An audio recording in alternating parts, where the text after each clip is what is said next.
So we talked about redox reactions last time. That does stand for oxidation and reduction. And one of the definitions we talked about, and mostly that we use in here, is a loss of electrons for oxidation, a gaining of electrons there for reduction.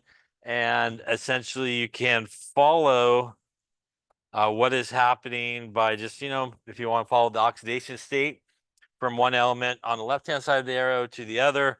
Once again, when somebody loses electrons, they become more positive. So if you see the oxidation number or state moving in this direction, sort of the positive direction, that means that thing is going through oxidation. When somebody gains electrons, they become more negative. So if you're kind of moving in this direction in terms of your oxidation number, it is going through reduction. Remember that oxidation numbers are a sign, and we had several rules that we talked about, but oxygen is a really good place to start with a lot of times, which is -2 in most cases. And again, if you have sort of a 3-pack of elements there, you can want to save the guy in the middle, usually for the end. Kind of go right, go left, and save the guy in the middle there for the end. We also have oxidizing agents. And remember that the oxidizing agent is the substance that gets reduced, and it causes basically the oxidation of something else, while the reducing agent is the substance that gets oxidized. And again, because it gets oxidized, it will lose electrons, causing somebody to gain electrons and get reduced. The thing that being oxidized, the thing being reduced, the oxidizing agent and the reducing agent, those are all different things. They're asking different things, and they're all found again on the left-hand side of the arrow. Remember, when we have half reactions, just basic half reactions, electrons on the right-hand side means oxidation, like they are being given off half reaction, and electrons on the left-hand side there is typically what we see in our half reactions for our reduction as they are being gained. They should never be on the same side. And if you have just a basic one and want to put it together, you basically just want to make sure that these numbers are the same in each half reaction. May require you to multiply one half reaction by a number, or basically both half reactions by a number to get them. They should always cancel out as you add those guys together. And again, everybody on the left-hand side of the arrow stays there, but on the right-hand side also stays there. When we get into a little bit more complicated ones, balancing acidic and basic conditions, we do a few different steps. We basically balance all elements but hydrogen and oxygen. And you do that with the coefficients just like you're normally balancing an equation. Then we balance the oxygen by using water to do so. And again, we add to whichever side needs oxygen as many waters that will give us the right number of oxygens there. But as we talked about, every time we do add water, we're also adding hydrogen. So we do add to the opposite side 2 H pluses for every water that you do add. That way you will not be short hydrogens. You also, as I mentioned before, if you're starting out from the get-go, kind of with more hydrogens on one side versus the other, you can just add H plus to the opposite side to balance out the hydrogens. You have to do it at some point, but you can just do it at the beginning. Sometimes it's easier. Once you do that, we're going to balance out the charge, and that's with adding electrons. So we're going to add electrons to whichever side needs the negative charge. And again, when we do that, the goal here is to get the overall charge on each side of the arrow to be the same. It does not have to be 0 on both sides. It just needs to be the same number. Once you do that, you need to make sure you have the same number of electrons in each half reaction. And then you could add them back together. And once you add those half reactions back together, you should be at that point balanced in acidic conditions. Yeah. Any questions on that stuff from last time there? All right, so we were working on this one, or we got to the sort of end of it. Thank you. And this was our balanced equation from the last example there in acidic conditions. So now what we want to talk about, though, is if this was actually basic conditions, and we want to balance it in basic conditions. So there are different ways you could do it, but probably the most easiest way is to really just balance it like we did in acidic conditions. And at the end, you could then just kind of turn it into basic at the end of it. You could actually do it earlier on in the process, but it gets a little bit more complicated. There's a lot more things that cancel out. So it's a little bit cleaner just to wait to the end. Even if you want to balance it in basic, just balance it in acidic conditions, follow all those steps. And what you would do at this point is if we wanted to take this guy, which is balanced here in acidic conditions. And by the way, when we talk about balanced redox reactions, they do need to be balanced in sort of two ways. They need to be balanced in terms of just a regular equation. So as we saw last time, 14 hydrogens, 2 chromiums, 7 oxygens there, 6 irons and 6 irons. And they also has to be balanced in terms of their charge on both sides of the arrow. It has to be the exact same charge on both sides. So once again, this guy is plus 14. This entire thing is minus 2. That is plus 12, again, giving us a plus 24. As we have over here, that's a plus 18. That is a plus 6, and that is a 0, giving us also plus 24. So it's always important to make sure that your equation is balanced both like a regular equation, number of elements same on each side, and also the overall charge there also has to be the same. We know, by the way, again, that this is balanced in acidic conditions because, frankly, we see H+. So that tells us it's balanced in acidic conditions. So if we wanted to turn this into basic, we would do, again, all the steps we did previously. At this point, we would actually add hydroxide. And we're going to add hydroxide to both sides. So to turn this into basic, we're going to add hydroxide to both sides. The amount of hydroxide we're going to add is equal to the amount of H+ that we have. So in this case, we have 14 H pluses. That means we are going to add 14 OH minuses again to both sides in this case. Now the side where we added the OH minus and the H+, those guys will come together, and they will come together to make 14 waters. So whichever side has the H+ and OH minus, they are very much attracted to each other, and they will form water. At that point, I would say usually you have some waters you got to get rid of at this point. So if we look over here, that's 7 waters. We subtract that off to the other side. That's going to leave us 7 waters on the left. We will also have our Cr2O72 minus and our 6 iron 2s, giving us our 6 iron 3s plus our 2 chromiums and our 14 OH minuses.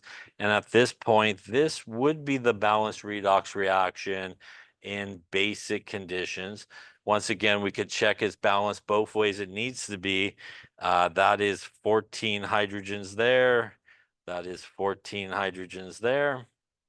That is 7 oxygens there plus 7 more gives us 14 oxygens. Right there is 14 oxygens, 2 chromiums on each side, and 6 irons on each side. So it is balanced. Also, in terms of overall charge, the water has nothing. The dichromate has a -2, and the iron has a +12. That's a grand total of +10 on the left-hand side. On the right-hand side here, that is +18 from the iron. That is +6. And this is -14. So that is a +24, and a -14 is a +10. And we are balanced in both ways, both in terms of elements and charge. Once again, much like the original one up there on top, that we know this was acidic because we have H+. That would tell us it's basic right there because we have OH minus actually in it as well. So we know this guy is our OH minus in our basic conditions. Any questions on any of that there? All right, so why don't we try one here just to make sure everybody again's on the same page. Why don't you balance this one up here in basic conditions? Yeah. So starting with that guy right Okay, let's take a look, see how you're doing. So really on these, I probably want to start with what is going on in terms of oxidation reduction. We could assign some oxidation numbers. I'll go underneath since I don't have a lot of room on top. We'll go minus 1 there. Our oxygen is -2. There are 4 of them. It's a -8. This does equal -1 overall. That means the Mn here is going with a +7 oxidation state. I2, that is naturally how it comes, which means it has a 0 oxidation state. -2 for the oxygen here. There's 2 of them, gives you a -4. Overall charge here is 0. That means that is a +4 here. Any questions on how to assign oxidation numbers there? Again, if you're not sure, we could take a little number line move here. Why not? We'll look at the I first. The I is starting at -1, which is like here, and it's ending at 0, which means it is moving in the positive direction. And that means the I here is actually going through oxidation. That's really all we need to know because the Mn here would go through reduction, but just again to show you how that works, the Mn started at +7 here for our Mn. It ends at +4, which means it's moving in a negative direction, so it's going through reduction in this case. That would also mean the I minus here is my reducing agent. The MnO4 minus, my permanganate, is my oxidizing agent. Yes. Any questions on that? Really, the Mn there is my oxidizing agent. Yeah. All right, now that we have that, we're ready to balance it. So at least we'll know as we're going through it, we're doing it correctly, hopefully. To start with, we're just going to take everybody that's related to each other and put them in a half reaction. So we have I minus on one side, and I2 looks like they're related. And we have our MnO4, or permanganate on one side, and our MnO2 on this side. Again, this is our oxidation half reaction, and that is our reduction half reaction that's happening. At this point, we're going to balance everybody other than oxygen and hydrogen with coefficients. In this case, that looks like we do need a 2 here for our I. In terms of the Mn, we're good. We got 1 on each side. At this point, we could then move on to oxygen. There's no oxygen in the first half reaction, which means we don't have to worry about the water. But on the bottom here, we have 4 oxygens and 2. That means I do need to put 2 waters over here on the right-hand side. And because I put 2 waters, I need basically 4 H pluses to go on the other side to keep everything balanced. Any questions up to there? I have everybody balanced at this point. It is now time to balance the charge on each side. So when we look over here, overall charge is -2. Overall charge here is 0. I feel like I need a couple of electrons there to balance it out. On the bottom guy, we got a +4. Overall charge here is -1. That's a +3 overall. On the right-hand side, that looks like goose eggs everywhere, zeros, right? So over here, we would actually need 3 electrons to balance that out. In this case, 2, 0. -3 gives us 0 on the left and 0 on the right. Any questions on that? Again, like I mentioned last time, some people are somewhat taught sometimes to do it element by element to figure out electrons. That's a waste of time and stuff because the overall charge on the molecule basically tells you all the oxidation states. So you might as well just look at the overall charge on everything, and that will help you with getting the total oxidation states on each side. I'm just going to kind of clean this up a little bit since I made a mess here. All right, we did that. Try not to erase the whole thing here. We are really ready to add these half reactions back together. Before we do that, though, we do know, hopefully we did it correctly, at least this case. We added electrons to the product side here in the oxidation, which is where they should be added. Here we added electrons to the reactant side, which should happen in our reduction half reaction. So again, that's why it's important sometimes to take a look at it, make sure you understand what's being oxidized and reduced. So hopefully you put your electrons on the correct side. They should never again be on the same side. We need the same number of electrons before we add them. So that is going to require us to multiply the top guy by 3. And we'll actually have to multiply the bottom guy there by 2 as well. And I'm just going to rewrite it underneath. And that's going to give me 6I minus goes to 3I2 plus 6 electrons. Distributing the 2 on the bottom there, 6 electrons plus 8 H2s plus 2 MnO4 minuses, 2 MnO2 plus 4 waters in this case. Now that we do have our electrons equal to each other, we could add them together. Anything on opposite sides of the arrow can cancel out completely or reduce down. And I think in this case, that's going to be it. So everybody on the left-hand side stays there. So 8 H pluses plus 2 MnO4 minus plus 6 iodide goes to 3I2 plus a couple of these guys here and 4 waters. This technically, if we were looking for acidic balancing, we should be balanced in acidic conditions. We should have the same number of elements on each side, 8 hydrogens on the right and left, 2 Mns. We have 8 oxygens, 4 there and 4 on the right there, and 6 iodines. Overall charge on the left is 0. Overall charge on the right is 0. So again, balanced in acidic conditions. Any questions up to there? At this point, we can now turn it to basic, which is what we're looking to do. So our basic means we're going to add hydroxide to both sides, and it's going to be equal to the amount of H plus that you have. So we have 8 H pluses. That's going to add me, as I try to squeeze it in here, 8 hydroxides to the left and 8 hydroxides to the right. These hydroxides and H pluses are going to make 8 waters, which I could then reduce down as well. And that will get me 4 waters on the left, 2 MnO4 minus plus 6 iodide goes to 3I2 plus 2 MnO2 and 8 hydroxides in this case. Should get you there. Once again, it should still be balanced. We have 8 hydrogens on the left and right. We have 4 and 8 is 12 oxygens on the left. 8 and 4 is 12 on the right. 6 iodines on both sides and 2 Mns. Overall charge on the left is -8. Overall charge on the right is -8 as well. And that seems balanced. Yeah. Any questions on that there? So again, you do need to be able to balance these. Everybody remembers how to do these? Yes. Okay. All right. So we will then get into, I think, the real deal here.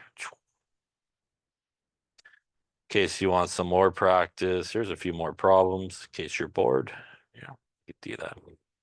All right, actually one more, I guess. A lot more. All right, so let's get into really what we're going to be mainly talking about in this chapter, which obviously is redox reactions.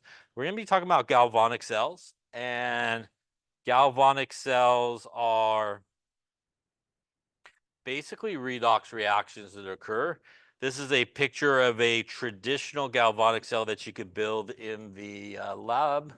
We'll build not really, sort of like this, I guess, maybe. Trying to remember what we use here. I don't know. We may use spot plates instead. But we basically have 2 parts. One part is the anode. And on the anode side of the reaction, that is where oxidation occurs. So at the anode, we have oxidation. We have an electrode where the electrons will travel across the wire. It will give us some voltage. And those electrons will come over to the other side of the galvanic cell, which is the cathode side. And that is where reduction basically takes place. So this is basically a redox reaction. What is essentially happening is you do have a solution that has the ions of the metal, for example, that you have here in your electrode. Here's our copper and a copper ions in the solution. And basically what happens is as the oxidation occurs, those zinc guys go for a swim and they become zinc ions. And that's usually where you find ions are in solution. So as they lose their electrons, they jump out off the solid, go for a swim. Those electrons go out over a wire. They could do some type of work as they are traveling. Hence, like your battery you plug into your electronic device and does something like power your device. Comes to the other side where those electrons come in and hook up with some ions that are floating around. And those guys get reduced and they say, I've swam enough for today. And they're going to come out of the pool and they're going to go into the solid over there. So we have this process that's continuously happening. One important part of a galvanic cell is the salt bridge. And the salt bridge, much like the name implies, has some type of ionic compound in it. Like in this particular case, we have potassium chloride. And those are used to keep everything basically working and functioning correctly. There is sort of a, if you want to think about it, a pull on the cathode side to pull those electrons from the anode side over, kind of more positive, if you will, on that side. And what will happen, for example, and how the salt bridge is, or why the salt bridge is sort of important is if we sort of look at what would happen if we ran this cell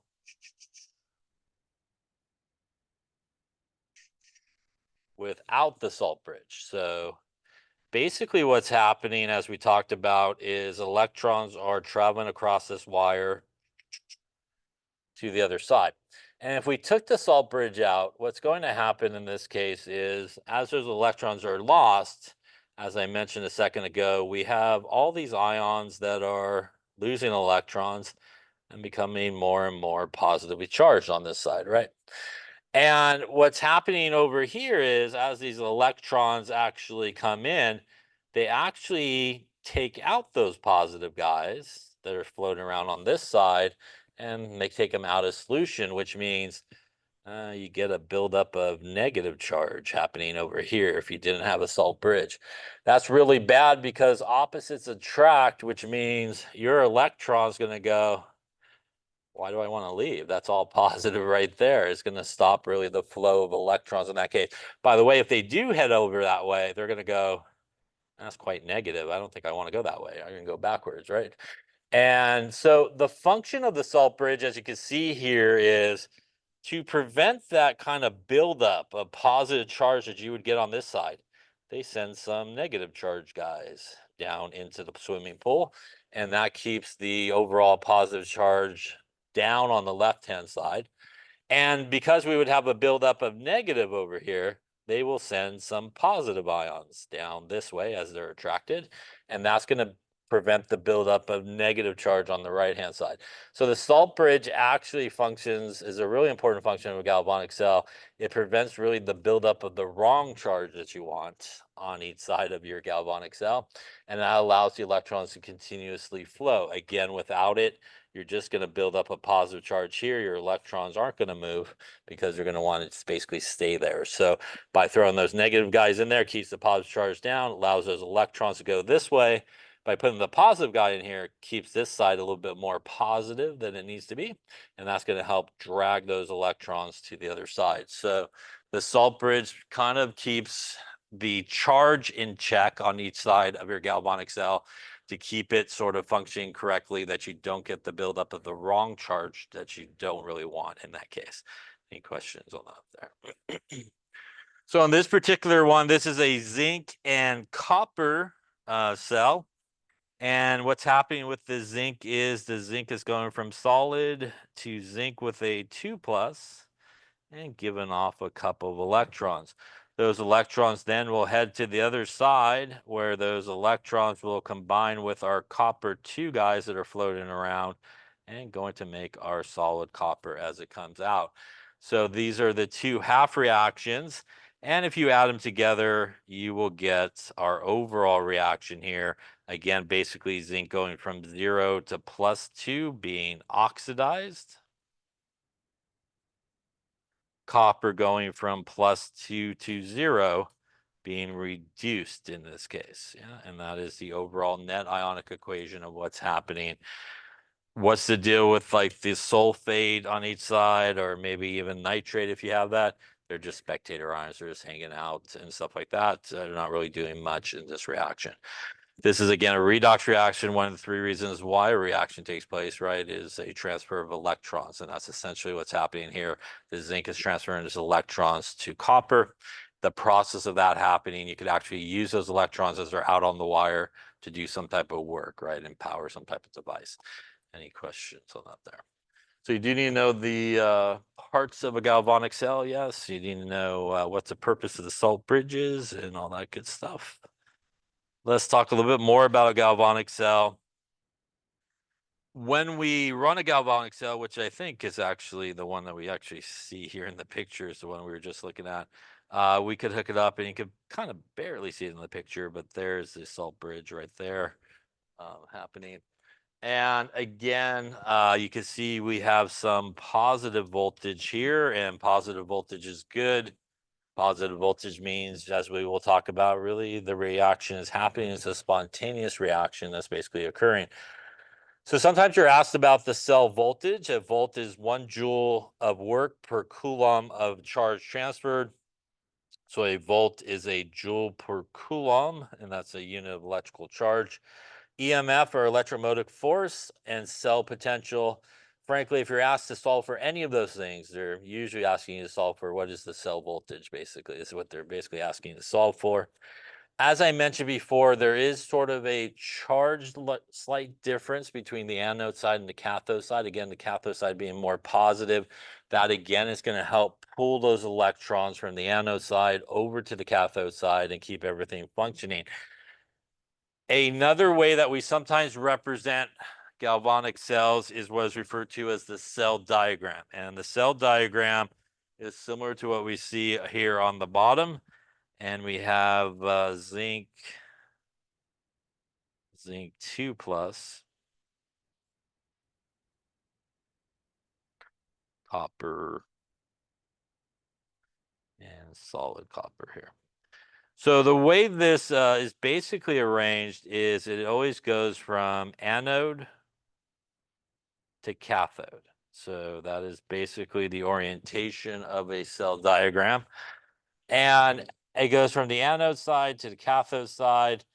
This right here represents the salt bridge. The two lines is the salt bridge.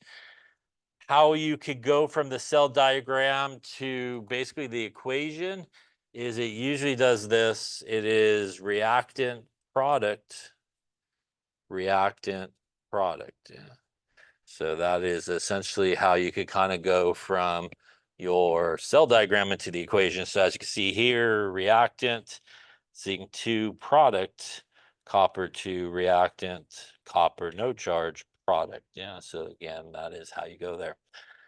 Now, you see in here 1 molar, which is standard conditions, means 1 molar for concentrations. You will sometimes see pressure sometimes in there as well, like 1 atmosphere.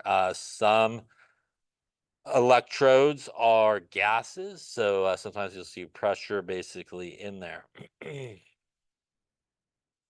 You will also sometimes see something like, as we will see as we go through, something like platinum or something like that also included. And usually that's included when one of your electrodes is a gas, because you need some type of physical electrode to put into your galvanic cell. You can't put a gas as a physical electrode. So sometimes we use some inert type of metal like platinum or graphite to be used as the actual physical electrode that you would like stick into the beaker over here, as the other guy is a gas, basically.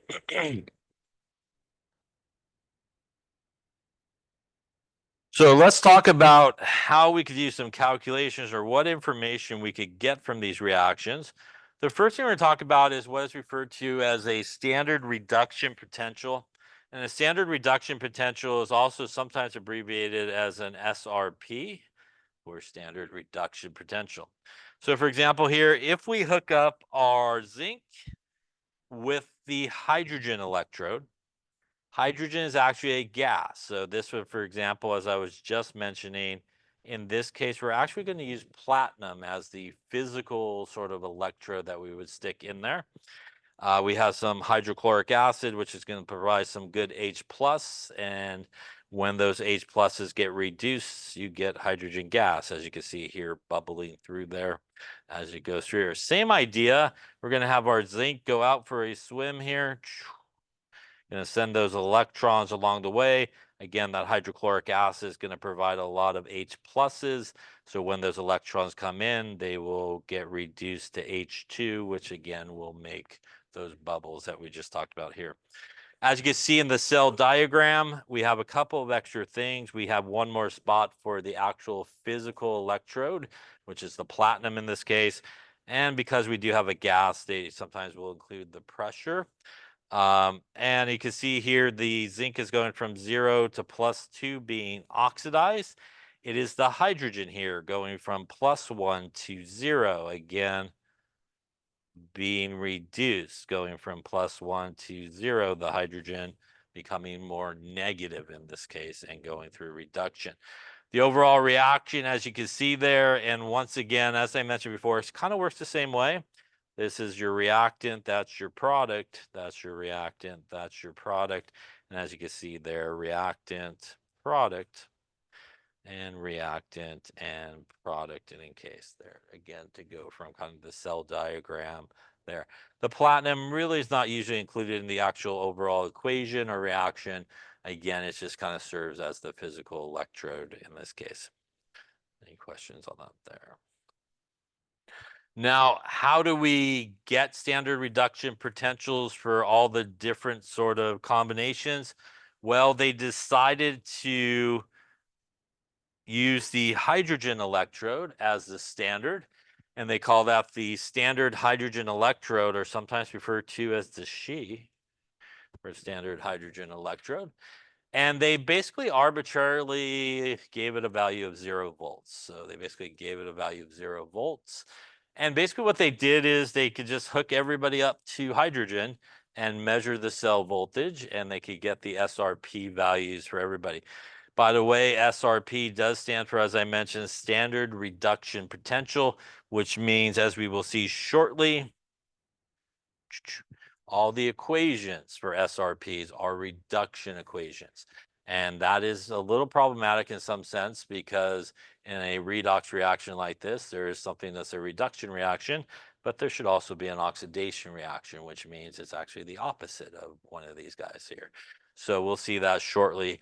So the standard hydrogen electrode there was used to basically measure the SRP values for everybody. For example, here they hooked it up with the zinc and they got a cell voltage for the cell of 0.76 volts.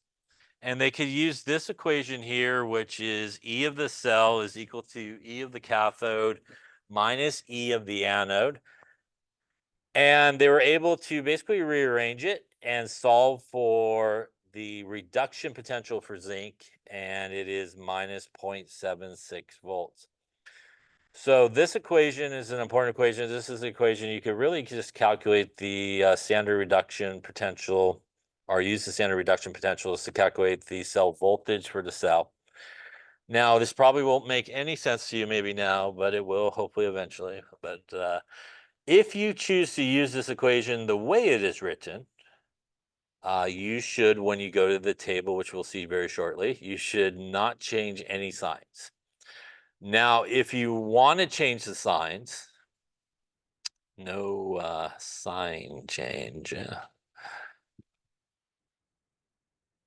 Now, if you want to change the sign, you then actually should add these together, cathode plus the anode. So you change the sign. So what do I mean by that? Well, what I mean by that is, for example, here, what we just calculated is the zinc's SRP reaction. And if you went to the table, this would be the zinc half reaction that you would see, which is a reduction half reaction. And it would have an E of negative 0.76 volts. Now, let's just say, for example,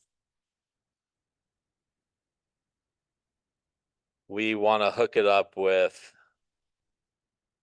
we'll choose one of these guys here. We'll just go with cobalt 1.82. So let's say we want to do cobalt, which will look something like this.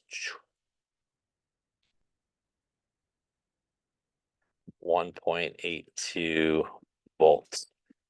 So you go to the table, and every single one in the table is going to look like this. They're all going to look like reduction reactions.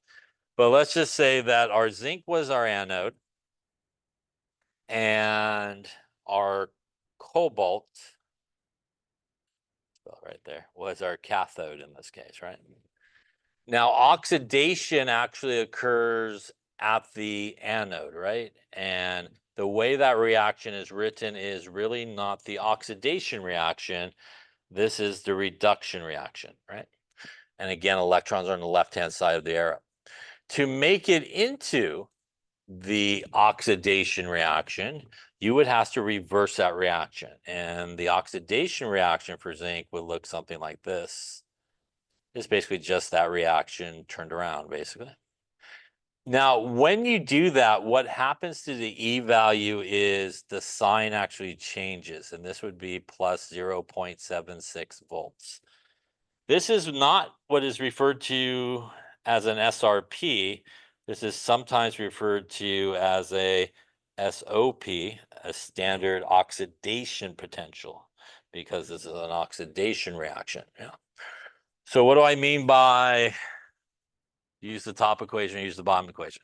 If you go to the table, these are the two equations you will find and the two values that you would do. If I want E of the cell for this one, I'm going to take my cathode, which is my 1.82 volts. I'm going to subtract it from my anode. I am not going to change the sign because I'm going to subtract.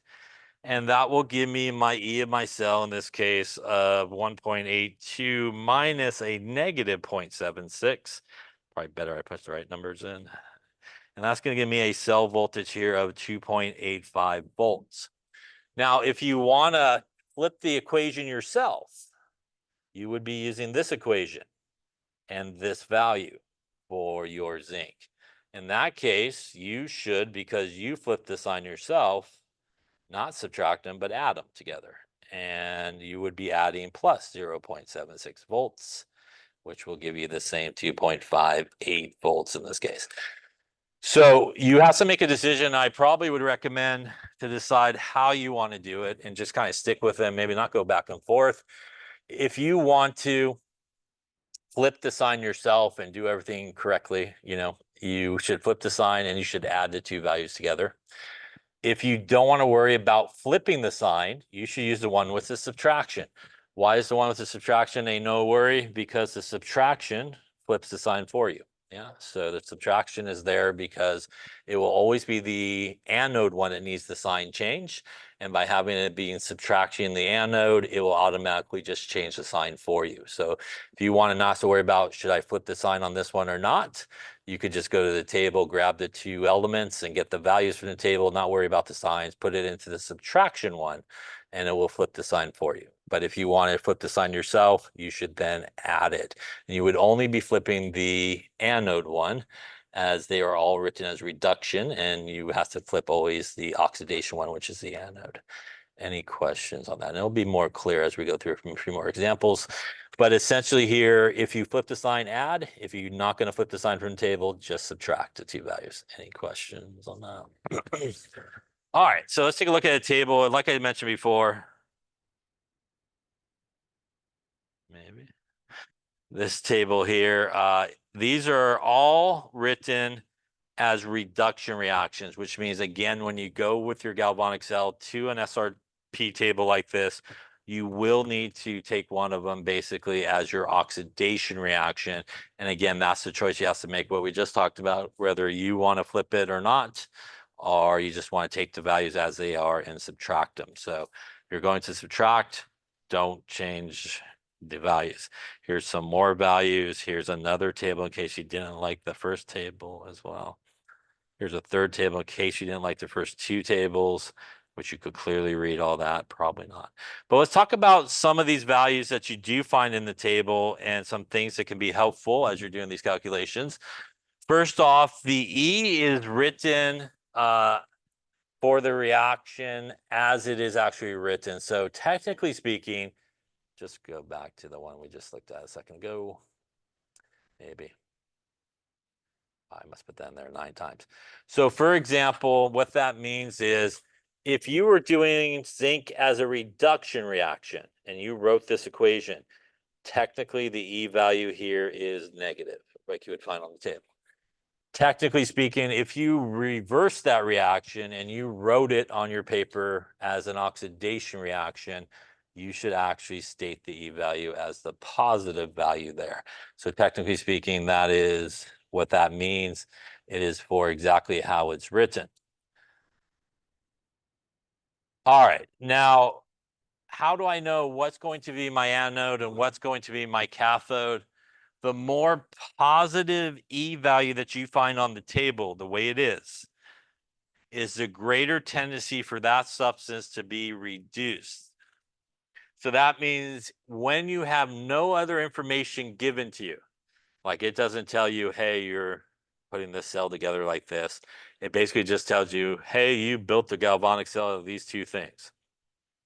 The one that has the more positive E value is the one that typically gets reduced. And in a galvanic cell, the one that gets reduced is your cathode. Yeah.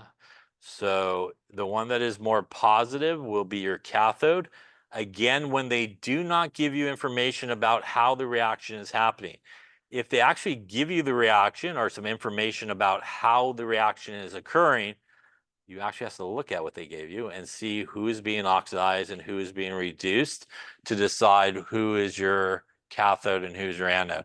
They, again, pretty much don't give you any information about how it's reacting other than this is what you built your galvanic cell out of. You could take the more positive one will be your cathode. The other one would be your anode. The half reactions are reversible. If you flip it around like I did in that one example a second ago, you basically change the sign of the E. Also, something that is a little bit different is, unlike in delta H and other things like that, if you need to multiply a half reaction by a common number to get the right number of electrons, like we did kind of when we were balancing, you actually do not multiply the E value. So the E value stays the same. You can multiply that half reaction by 4, and the E value will still be the same one you find in the table. So the SRP value is not affected by multiplying the half reaction by a common number, so we don't do that. All right. Well, that was some fun talking. Let's do this. What is the cell voltage, basically? The standard EMF of this cell that's made by cadmium and chromium. Why don't you also write the balanced equation and see what the balanced equation would be? So first thing you want to figure out is what's your anode and your cathode. In this case, they really didn't give us any information other than we built this guy out of these things. By the way, the 1 molar is basically telling you it's under standard conditions, so it has nothing really to do much with the calculation or anything like that. So obviously, if these were not provided for you, you would need to go look them up on that SRP table there and find them. And in this case, we are going to go with the one that is more positive as our cathode. In that case, that is the cadmium here, right? Is our cathode. By default, this guy here would be our anode. So if we wanted to get the overall balance equation or reaction that's happening here, because this is our anode, that again is where oxidation occurs. This is where reduction occurs. This is already written as a reduction reaction. This guy is not an oxidation reaction, so we technically would have to reverse it. So I would need to reverse it. And not only that, I would need to multiply it by 2 so that I end up with the same number of electrons in each, right? So I'm going to do both of those things. I'm going to reverse the bottom guy. And that's going to get me here this. I'm also going to multiply it by 2 so that I end up with 6 electrons. And technically speaking, because I did that, my E here would now actually become positive 0.74 volts in this case, right? Because I reversed the reaction. The top guy is fine, except I need the right number of electrons. So I'm going to multiply the top guy by 3. What's your question? Multiply it by 2.